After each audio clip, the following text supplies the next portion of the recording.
Oi, gente, bom dia! O Cotidiano está começando e hoje nós vamos falar sobre síndrome do pânico, um transtorno de ansiedade que está atingindo cada vez mais os brasileiros. E eu vou conversar com o psicólogo sobre as causas e os tratamentos para a síndrome do pânico. E nós vamos falar também sobre os benefícios das oleaginosas. Você sabe o que é isso? Castanha, amendoim, nozes. E olha que também tem receitinha, viu? Então aproveita, senta por aí que o seu cotidiano está só começando.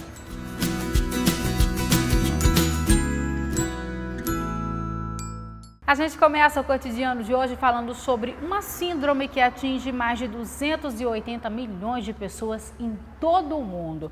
Gente, eu tô falando da síndrome do pânico. E quem tem? Como é que será que lida com isso, hein? Dá uma olhadinha aí. Segundo uma pesquisa americana, pelo menos 5% dos adultos no mundo inteiro já tiveram uma crise de pânico. Você sabia que as mulheres são as que mais sofrem com a síndrome do pânico e fazer atividades físicas podem ajudar no tratamento? Isso é o que dizem os especialistas. Mas o exercício físico hoje, ele faz parte do tratamento de quem tem essa síndrome. Quando a pessoa tem a síndrome do pânico, ela passa por algumas crises, não estou dizendo dentro da academia, até fora, em casa, no trabalho, no meio da rua. E essas crises fazem com que ela tenha um ataque cardíaco. O coração acelera e a impressão, muitas vezes, que ela tem é de que ela vai infartar e ela vai morrer. Principalmente exercícios aeróbicos, como esteira, bicicleta, até exercícios, principalmente ao ar livre, fazem com que isso torne-se um tratamento e muitas vezes a pessoa deixa de tomar o remédio e a síndrome do pânico desaparece. Ou pelo menos ela é muito administrável para quem tem a doença. Isso vai melhorar, sim, a tua qualidade de vida. Outras atividades, como o artesanato, também podem ajudar no tratamento da síndrome do pânico. Olha, serve de terapia, certo? Porque já que eu tenho síndrome do pânico, então eu faço esses chapéus por prazer. Na realidade, eu faço por prazer. Gente, hoje nós vamos falar sobre a síndrome do pânico, um transtorno que atinge milhares de pessoas em todo o mundo. Quem está aqui comigo, o psicólogo, doutor em neuropsiquiatria, Tarcísio Dutra. Muito bom dia, querido. Seja muito bem-vinda aqui ao nosso cotidiano para falar sobre um transtorno que às vezes é um pouco desconhecido por muitos dos nossos telespectadores. E eu já te pergunto, o que é a síndrome do pânico, Tarcísio?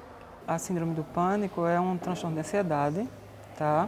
E que tem características próprias, né? Então, quando a gente fala de ansiedade, a gente sabe que a ansiedade é uma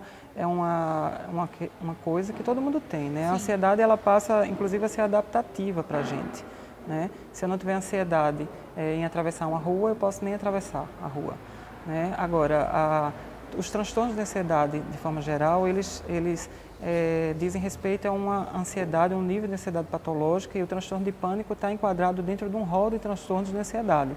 Tem características próprias, né? Uma delas é um temor ou um pavor que é desproporcional e que atinge, na verdade, uma intensidade muito rápida, né? Em frações de segundos, as pessoas elas sentem essa sensação de temor muito forte e outros sintomas, que são sintomas inclusive orgânicos e físicos, que no termo técnico a gente diz que também são sintomas neurovegetativos, como tremor, taquicardia, ou seja, o coração, falta de ar, sudorese, sensações de morte, né, principalmente. Essa é uma das características mais frequentes, né, uma das mais importantes talvez, é uma das pessoas que passam pelos ataques de pânico, né, elas têm essa sensação que vão morrer no momento, e algumas sensações também que a gente chama tecnicamente de desrealização e despersonalização.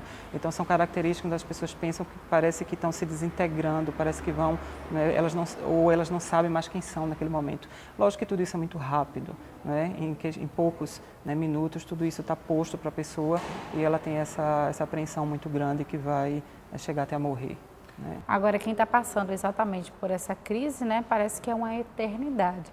E como é que a gente pode realmente diferenciar uma crise de pânico, que às vezes a gente pode ter por alguma situação que a gente passa, da síndrome do pânico?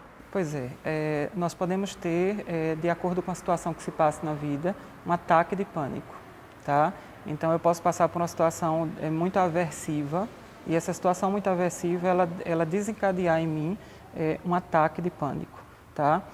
O que diferencia o ataque da síndrome de pânico é a regularidade, ou seja, a frequência, não é, ou a recorrência que esses ataques eles passam a acontecer, na verdade, e algumas características próprias, né, como, primeiro, a sensação ou atribuição de que eu vou ter essas crises mesmo sem ter, tá? Mas eu antecipo essas crises, então se eu saio, se eu vou para alguns ambientes, ou seja, e mesmo que não vá, mas essa sensação que eu vou ter a recorrência disso. E, na verdade, uma outra questão que são modificações comportamentais, né? Então as pessoas elas passam a alterar o seu comportamento, inclusive de transitar socialmente, de ir para emprego, né? de fazer as atividades cotidianas normais. Então essas características elas são importantes. Agora, o que diferencia a crise, eu posso ter uma crise de pânico e nunca mais ter nada, tá? Mas a recorrência delas, certo? A regularidade delas, junto com essas características, então começam a sinalizar que é o transtorno. Ô Tarcísio, e o que pode, assim, desencadear a síndrome do pânico? A gente vive aí realmente num mundo muito violento. Essa violência pode desencadear ou há um fator hereditário em tudo isso? Na verdade, é uma questão multifatorial, né? São vários fatores que podem desencadear isso. Dos pontos, né, a serem citados é a questão genética. Então, se sabe que pessoas que têm na família, né, transtornos afins, como próprios outros transtornos de ansiedade e transtornos depressivos também, né, inclusive o próprio manual diagnóstico, né, na sua versão mais atualizada, ele traz isso. Então, isso é um fator de risco, certo? Isso é o componente biológico, pode existir essa carga genética, essa herança genética, mas isso está associado também às questões externas, às questões ambientais. Então, dependendo do que a pessoa passe, né, no ambiente, e o evento que ela venha passar, isso pode sim funcionar como um ativador, inclusive da expressão gênica, ou seja, da expressão genética disso que as pessoas têm. Então, existe uma questão multifatorial nisso. E também um outro ponto que a gente deve pensar é a questão da história de vida dessa pessoa, né? Então, desde até do desenvolvimento. As crianças, por exemplo, que elas têm uma dificuldade maior em lidar com o inesperado, não é? Isso parece que funciona ou serve como um possível preditor, né, que elas possam vir desencadear algum transtorno de ansiedade, não necessariamente de pânico, mas de ansiedade na adolescência ou vida adulta. O Daniel disse que está com dificuldade em lidar com a morte de pessoas conhecidas. Aconteceu um episódio recente que está desencadeando pânico nele. Ele fica impossibilitado de ir até ao velório e quer saber como é que ele pode fazer para superar isso. Pronto, superar isso, ele na verdade precisa passar por uma avaliação primeiro, né? Uma avaliação que pode ser com um profissional também específico da psicologia, né? Para entender de fato o que está acontecendo, né? Ele pode, na verdade, ele tem uma perda, ou seja, significativa, que tem algum impacto na vida dele, né? E isso pode ser configurado de várias outras formas. Então isso pode ser, na verdade, um tipo de fobia específica que ele criou em relação àquilo e não necessariamente ser pânico. Tá? Porque o pânico ele traz todos esses sintomas que a gente está tratando aqui, inclusive essa questão forte do medo de morrer, né? Do medo você sabe que muitas pessoas que passam por pânico, elas são socorridas nas urgências, principalmente cardiológicas, e quando se faz, na verdade, os procedimentos de rotina, elas não têm correlato clínico com isso, né? Então é necessário, na verdade, que ele consulte um profissional para fazer, na verdade, primeiro uma avaliação, ou na verdade uma anamnese, na verdade, para entender o que é que de fato ele tem. Tá? Para que ele possa viabilizar, na verdade, a melhor forma de tratar, né? Isso que precisa ser melhor entendido primeiro. Ô Tarcísio, a síndrome do pânico, ela tem cura ou quem tem o transtorno vai ter para o resto da vida? Como é que funciona? Então, isso é variável, né? Ou seja, isso também por questões multifatoriais, isso é variável. A gente não pode determinar que alguém que teve pânico, mesmo que exista até o componente genético, que ela vai ter durante toda a vida. A gente pode dizer, e é muito mais útil talvez, é muito mais plausível dizer que nessa pessoa vai existir sempre uma maior vulnerabilidade certo? E vai depender de outros fatores, vai depender da idade que ela teve o episódio, né, que pode ser o ataque ou a própria síndrome. Vai depender de quanto, dessa questão familiar, como eu te falei, né, de quanto existe uma carga familiar disso também, ou não, certo? Porque pode existir também um componente muito mais ambiental do que propriamente genético, e mesmo assim pode acontecer e com tratamento haver remissão disso. Vai depender dos tratamentos que a pessoa procurou. Você sabe que até hoje em dia existe muita muito tabu em relação a tratamento ou acompanhamento psiquiátrico ou psicológico. É verdade. Né? Então, as pessoas, elas relacionam isso a dizer, não, eu não estou louco, não. Então, na maior parte das vezes, ou uma grande parcela de vezes, elas tendem a procurar outros profissionais, ou um médico clínico, por exemplo, que não é porque ele não possa prescrever a medicação, não é isso, não é? Mas talvez ele não tenha, por exemplo, aprofundado, né, algum profissional não tenha tão aprofundado como é que é o manejo do transtorno, né, como é que são os critérios desse transtorno e como é que a terapêutica é utilizada, inclusive, na questão de dose medicamentosa, interação medicamentosa e outros aspectos. Não é? Então, existe muito preconceito em relação a isso também, como também ao psicólogo. Né? Então, às vezes as pessoas até brincam, não, então se eu sou meio doido, né? As pessoas dizem no dia a dia, então eu vou para o psicólogo, não, então, mas o teu caso já é de psiquiatra, porque Então, esse tabu todo, na verdade, ele interfere muito no tratamento. Então, às vezes as pessoas fazem tratamentos que não são corretos, ou seja, no sentido, no modo, né? no tempo de duração de medicação, no tempo de duração de acompanhamento psicológico, e eles têm, na verdade, eles têm outros episódios depois disso, né? E cada vez que os episódios eles vão se acumulando, né, existe uma tendência, tá, que se torne crônico. Entendi. Certo? Então é importante também ter essa visão. Muito bem, Tarcísio, adorei aqui o nosso bate-papo, viu? Muito obrigada. Marcela. Adorei. Eu que agradeço. Dia. Até Bom a dia. próxima. Olha só, gente, nossos olhos precisam de cuidados especiais desde muito cedo. E é por isso que eu tô aqui na Clínica Ocular para falar justamente sobre oftalmologia infantil. E um dos serviços oferecidos pela Ocular é o teste do olhinho. Por isso é importante que todo recém-nascido faça esse exame o quanto antes. É rapidinho e não dói, viu? O teste ele pode identificar doenças como retinopatia de prematuridade, catarata e até tumores oculares. A partir do primeiro ano de vida, a criança ela deve ser examinada pelo menos uma vez ao ano. Então o que você está esperando? Marque agora a sua consulta pelo 3725-2020. E no próximo bloco nós vamos falar sobre os benefícios das oleaginosas. Você sabe o que é isso? Castanha, amendoim, nozes e também tem uma receitinha super especial. Me espera que eu volto rapidinho.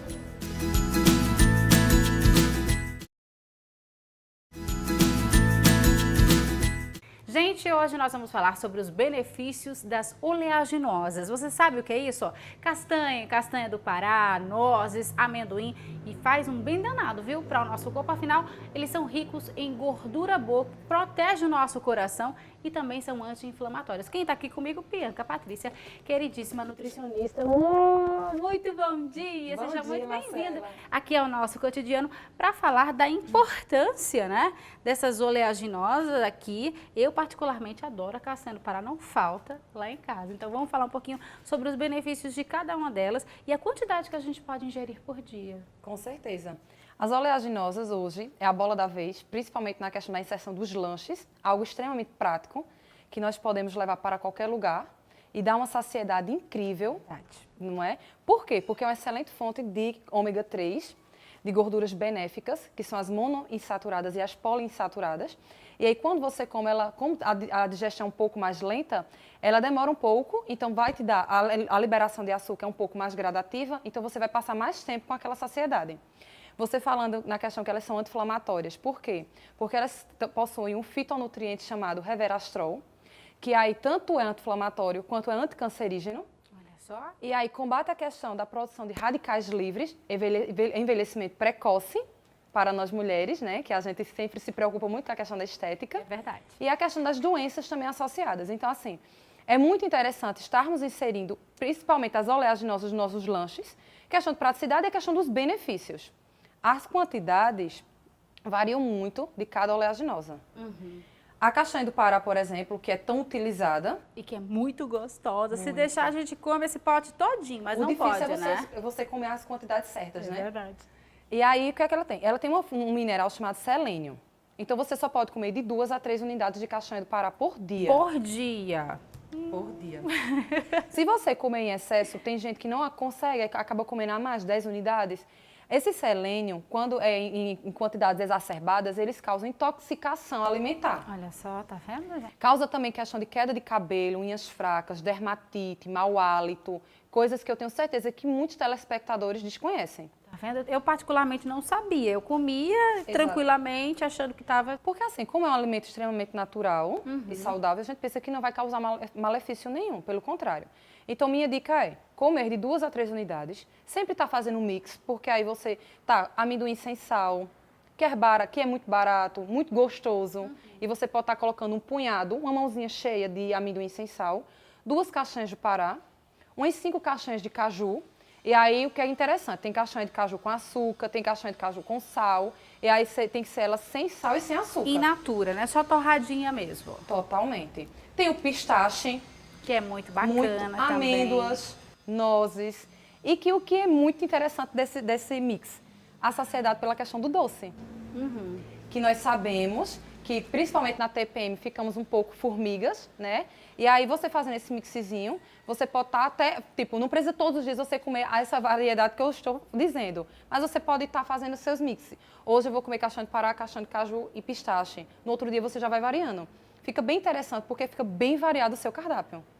E no caso, assim, se a gente pudesse escolher dentre esses que estão aqui, castanha do Pará, amendoim, castanha de caju e nozes, tá, eu só posso comer um por dia. Qual seria o indicado, assim, que você indicaria para comer, que traz mais benefícios para o nosso corpo, Bianca? Com certeza o castanha do Pará. A castanha do Pará, ela tá no ranking, então, Tá no sim. topo, né? Tá sim, porque ela possui substâncias, nutrientes, que o que é que acontece? Tem maior quantidade em comparação aos demais.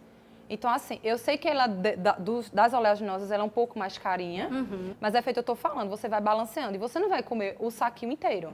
3 por dia. Ou 2 unidades. Depende até do nutricionista quando for calcular, balancear a sua dieta. Eu acho que uma coisa interessante para estar passando para todos os telespectadores é a questão de como você compra, Isso. que estávamos conversando, as oleaginosas. Tem a questão dos saquinhos que você já compra nos mercados, e quando você vai comprar em feira livre, você encontra a granel. Exatamente. Não é isso? A minha preocupação, a granel a gente compra bem mais barato, sabemos disso, mas a questão da manipulação. Se aquele determinado alimento passa muito tempo em exposição, corre um risco de uma proliferação de micro-organismos. Então, tem aqui a questão de você estar manipulando, estar falando, é gotícula de saliva. Então, assim, tem um pouco de cuidado, de receio quanto a isso. Então, o indicado é comprar ele a vácuozinho, no Embalagem, saco. exatamente, É muito fechado. mais higiênico e muito mais saudável também, né? Exatamente. Ou então, se você tiver um contato maior com o lugar que você compra a granel, que você saiba o dia que a mercadoria chega, porque aí você tem mais confiabilidade no produto. Ô, Bianca, vamos falar um pouquinho sobre o amendoim. Eu não sei se é verdade, mas existe uma lenda de que o amendoim é extremamente calórico. Isso é verdade? É sim.